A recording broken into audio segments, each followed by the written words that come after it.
kw'isoko. Kw'isoko ni ikiganiro mushikirizwa mukagitegurirwa n'urunani rw'amaradiyo Radio Inzamba agateka kawe, Radio RPA ijwi ry'abanyagihugu na Radio Television Renaissance. Abanyeshure ibihumbi 10 nibo bategerezwa kwakirwa n'amakaminuza ya leta muri umwaka w'ishure w'ibihumbi 2023 ushira uw'ibihumbi 2024. Abo banyeshure akaba aribo bakoze ikibazo ca leta co mu mwaka uheze w'ibihumbi 2022 be n'abakoze ic'uno mwaka w'ibihumbi 2023. Naho kaminuza y'u Burundi be n'ishure nderabigisha NS zakiriye abategerezwa kwakirwa mu myaka ibiri. Akamo ko kwiyandikisha ntikitabwe uko bikwiye. Hari bisata bimwe bimwe bisa n'ivyabuza abanyeshuri vyifuza. Ubushikiranganji bw'Indero bwo butegekanya iki kugira makaminuza ya leta akwiza ibitigiri ashoboye kwakira? Mbe niki coba gituma kaminuza za leta zitagihurumbirwa nka kera? Ibi nivyo tugire tuganire ko muri kino kiganiro kw'isoko za Wadi Grace ni jewe ngenda kibashikirize kaze.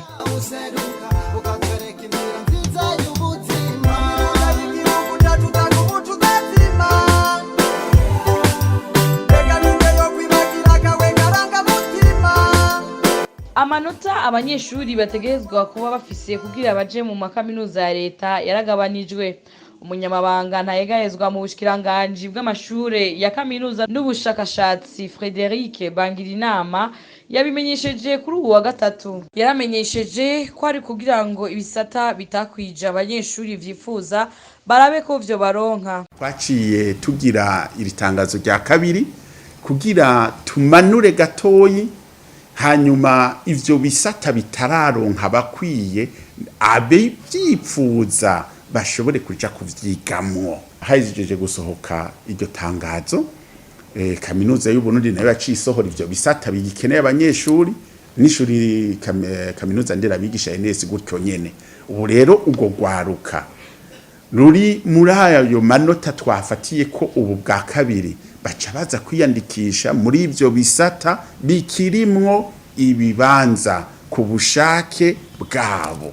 Zumvikana ko rero abo dukeneye tuzorindira biyandikishe muri iyi misi turabe yuko vya bihumbi 10 vyashitse, niyo twasanga vyashitse na marame dusanze bitashitse bakabona bigikenewe barashobora gusubira guhamagara mu bisata bitakwijije. Kandi iyo nyishu ubushikiranganji bwatoye siyo kubw'umuhinga mu vy'indero akaba n'umwigisha muri za kaminuza Libérat Ntibashirakandi ahanura ko ubushikiranganji bwari bukwiye kubanza kugira icigwa cerekana neza imvo zatumye abanyeshuri batitabira akamo ko kwiyandikisha muri kaminuza y'u Burundi. Iki kibazo c'abana baheje amashuri yisumbuye batagihurumbira kaminuza y'u Burundi ni ikibazo gikomeye cane, ariko inyishu y'abatu batoye y'ukumanura amanota si wo muti.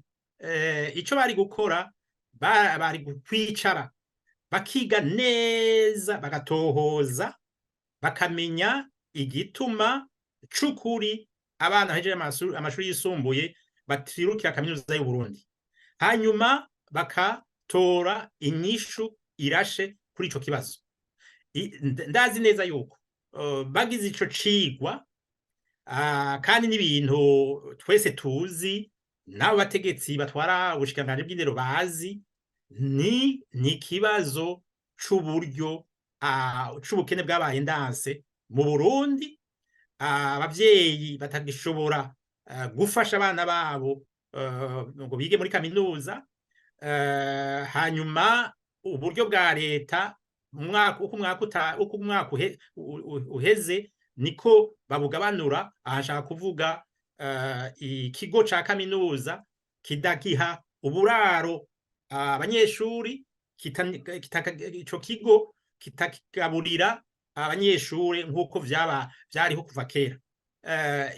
Murazi neza ko imbonerakure zibica bigacika no muri kaminuza. Ivyo vyose vyerekeye umutekano muke biratuma abana bahunga kaminuza y'u Burundi.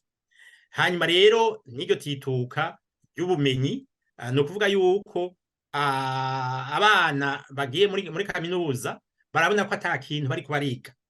Ikindi cokogwa ni kuronsa akazi abahejeje kaminuza. Ivyo navyo murazi neza yuko benshi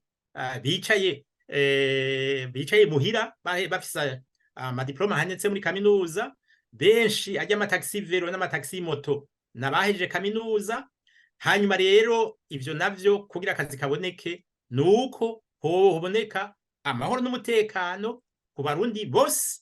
Hanyuma ivyo navyo nibishoboka hatabaye umuti wa politiki, bimwe twama twagarutseko, ibiganiro bidakumira, aho abarundi bo kwicara hamwe bagatorera inyishu ibibazo bihanze Uburundi, harimwo ico kibazo co mu gisata c'indero co mu bushikiranganje bw'indero.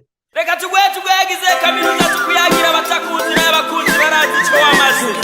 Naho biruko kaminuza y'u Burundi be na makaminuza nderabigisha NS nizo zonyene ugwaruka ruvuka mu miryango ifise uburyo bubayabaye rugishobora kwigamwo, kuko amashure kaminuza y'abigenga aguma zimba mu gihe ubukene mu miryango bubandanya bwiyongera. Aha akaba ariho tuhagarukiye ikiganiro ku isoko c'uno musi.